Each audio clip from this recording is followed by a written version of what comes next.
right, so apparently Regal and Cineworld theater chains are filing for Chapter 11 bankruptcy in the US. Now, I do want to clarify I am not much into finances. I don't know about investments. I don't know much about any of that. So, I do want to admit that I am out of my territory. This is not my field. So, I'm not going to talk about this in a financial sense. I'm more going to talk about this in a as a movie fan. Now, personally, I will even admit that I've never been to a Regal. But you know what? We're going to read this article from the Hollywood Reporter first, and then we're going to get on to my thoughts. You guys are more than welcome to educate me in the comment section down below. But from my little research from what Chapter 11 bankruptcy is supposed to be, it says a case filed under Chapter 11 of the United States Bankruptcy Code is frequently referred to as a reorganization excuse me, bankruptcy. Usually the debtor remains in possession, has the powers and duties of a trustee, may continue to operate its business, and may, with count approval, borrow new money. So you're probably going to see Regal still Cineworlds out there, but let's just be aware that right now they're in danger. Now AMC, now this is what I do know. AMC almost had a similar situation, but out of the biggest miracle in whatever history of all kind, there's a Reddit meme stock where they and some redditors got together. They invested on GameStop.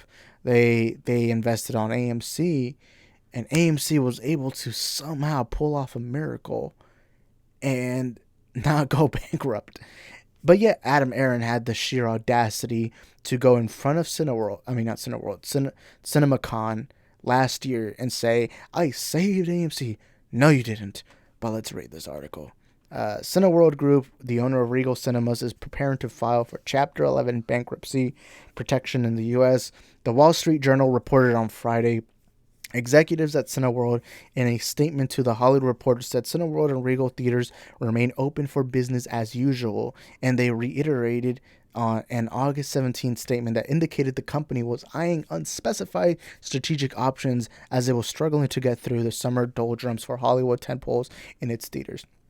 As we announced earlier this week, we are proactively evaluating strategic options to ensure we have the balance sheet strength and flexibility to adapt to market conditions, and that process remains ongoing. We are committed to our customers' experience and to being the best place to watch movies. Cinema World, or why am I saying cinema? Cineworld added. Bankruptcy protection would offer the debt-laden exhibitor a way to maintain operations while securing capital needed to continue recovering box office revenue coming out of the COVID pandemic. The journal said Cineworld had hired the legal firm Kirkland and Ellis LLP and consultants from Alex Partners to help prepare the bankruptcy protection filing. Cineworld is expected to start a Chapter 11 proceeding in the U.S. and is considering an insolvency process in the U.K., the report said.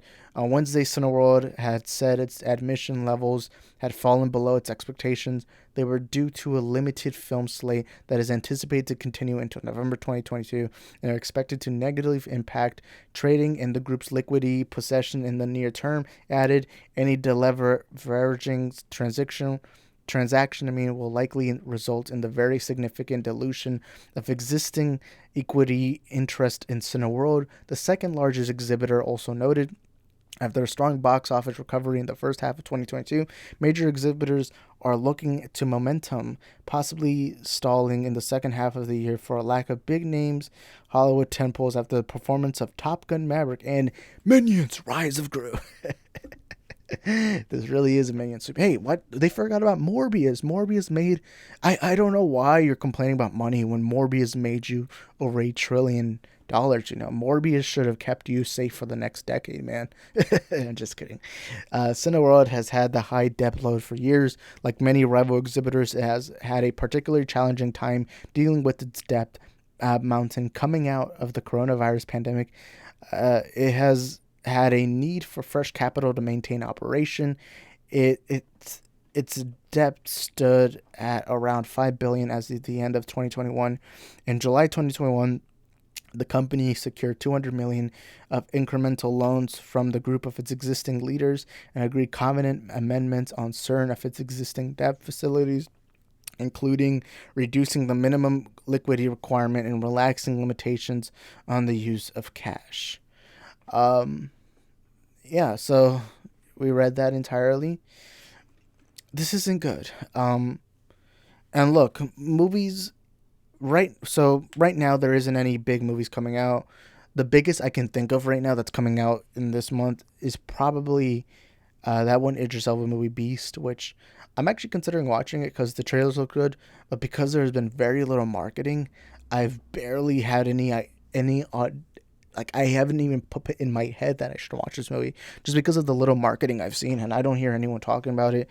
Although I might watch it because I am a big Idris Elba fan, and not only that, but this is a movie review channel. I kind of like it when people feel like they feel like they trust me to review their movies. But I mean, I don't know why. I ain't no film critic, no nothing. I'm literally just some random bozo recording myself talking too much about movies. But with that being said, right now movie theaters are going to go into almost a time period of no movies because we still, even though it may seem like it, we still aren't back into the rhythm. We have been able to get some momentum, but we're not back into the rhythm that we were before 2020. Before 2020, every month there was a decently large movie coming out nearly every month. And there would be like sometimes that there was like a month or so. But right now, as of now, the only big movie that's coming out, the next one coming out, is Black Adam. Now, to be fair, theaters are probably going to have a field day from October to December because you have Black Adam, you have Black Panther, Wakanda Forever. That's probably the movie that's going to make you most money, to be honest. Then you have Avatar 2 and Shazam 2, Fury of the Gods. So major Christmas movies, or not Christmas movies per se, but they're around holiday season. A lot of kids get off during that time. And wait, Black Panther, Wakanda Forever, I believe comes out the 11th. Meaning that if people want to rewatch the movie, or maybe they want to watch it a little later, they got Thanksgiving break to watch it. So that's perfect. And Dwayne Johnson, I mean, I'm not expecting Black Adam to make $1 billion. I'm expecting it to make around at least 700, 800 million. That's still pretty decent. But right now, theaters are not, they don't have the big movie saving them. I mean, in December, Spider-Man No Way Home came over, took over the box office. Then, of course, Top Gun Maverick completely blew everyone's mind away. Made money. Then of course, you had Doctor Strange, Multiverse of Madness. It made around 900 million, I believe. The Batman made around 700 million. We were going through a time period where movies were starting to make good money, where theaters, because we have to remember, something we keep forgetting is that theaters for nearly 2 years had to spend constant money keeping their buildings, keeping their place of business, and yet they could not get their own customers coming back, because even when they were able to open, because remember, there was a long time period where a lot of theaters had to close down. The COVID pandemic, I know a lot of people like to lie about the pandemic right now, but we have to remember that when the pandemic was happening, a lot of people were dying, a lot of people were struggling. The world changed. It shocked the world. It took it by a landslide. And theaters were one of the companies, or one of the businesses that were affected the most. Probably not as much as restaurants, but definitely affected to some capacity. Even a big Christopher Nolan movie known as Tenet, that movie only made like 300 million. If without the pandemic, 300 million in the box office would have been a disaster, to the point where movies had to depend on re-releasing old movies. And there was long periods of time. So remember, if for all those people who were subscribed to me, around 2021, early 2021, late 2020, you have to remember that most of my videos literally consisted of me having to say, this movie got delayed, this movie got delayed. And that affected theaters, because theaters need people to go there. Same thing with barbers. Barbers need people that want to cut their hair. People, of course, it's a lot of businesses, restaurants, barbers, grocery stores, everything. They require people to be there. It's not like YouTube. I don't require you guys to be here in my room watching me make the video. All I need you to do is get your phone, get your computer, get your PlayStation, I don't know, get your Nintendo DS somehow and watch this video, and then I'll get a view from it. Smash the like button, comment, whatever, subscribe. But, in these companies, these markets where you need your people to be there, you're going to struggle if they're not there. And that happened to theaters. And we're still seeing the ramifications of all that, because even when they opened up, people still weren't able to go. Some cities did not. I mean, remember how long it took for New York and LA to open up. Remember, New York and LA are the two biggest theater markets in the world. USA is the number one, but the number one of those number ones are New York and LA. They closed down for a long time. I can even tell you, when I went to go watch Tenet and Wonder Woman 84, there was nobody basically. Now, to be fair, when I watched Wonder Woman 84, that was on Christmas Day at like 12 p.m. Most normal people are with their family on Christmas Day at 12 p.m., you know? I remember I was even surprised seeing some people in that theater with me, even though the movie was also on HBO Max. But I wanted to experience it in theaters, and even though I didn't like the movie, I'm glad I still did. But Tenet, I remember with Tenet, there was only a couple cars. That affected theaters. And we also have to remember that not all, the thing that doesn't, sorry if I'm rambling, but theaters don't make most of their money off ticket sales. Yeah, they make money off of it, but they don't make a lot of it from it. What they depend on is the snacks. So not only when you open your theater, there's very few people, a lot of people can go, and you still couldn't up in certain locations. You also have to remember that during that time period, even those, because remember, there's still people who will go to the theater, sneak in snacks, not buy snacks, which I do quite often. I won't lie to you. That's probably something I shouldn't do, but I don't care. But people that didn't buy snacks, it's still snacks. Not only that, but even the people who did buy snacks, even then people were worried. They were like, hey, I don't want to get COVID. You're touching my popcorn, my drink, all that. I don't want to risk it, so I'm not going to get a drink. And so it's like everything was against the theater chains. There's even a time early on my YouTube channel where I genuinely was starting to say, theaters are going to die out soon. But then 2021, I think it was ever since Godzilla vs. Kong came out, that was kind of the shining light. And we can't forget, during that time period, movies were starting to release on streaming. So now, you now cut half the people that were going to go watch the movie in theaters. Now, during that time, some people who maybe even considered going to the theater instead decided, I'll just stay home and watch. It's at the comfort of my home. Warner Brothers released their entire slate all on HBO Max. Now, the good thing is that clearly the streaming, the theatrical day and day release schedule, clearly that failed. That didn't work, because you're not seeing that anymore. Now, when they're streaming movies, it's either because it's an original or because it just wasn't good enough to be in theaters. And the good thing is now we don't live in that world. However, theaters still face that ramifications. AMC would be bankrupt right now if it wasn't for that meme stock from Reddit. Who would have thought that Redditors, out of everyone, would save AMC and GameStop? But Regal are facing that. Now, I said this early in the video, I've never been to a Regal. Now, to be fair, my closest Regal is like 30 minutes away from me. And on that route, there's 2 local theaters near me, which are like a 10-minute drive. And then the one big theater chain that's near me is like 15-minute drive. That's an AMC, which I go there a lot for the Dolby and the IMAX.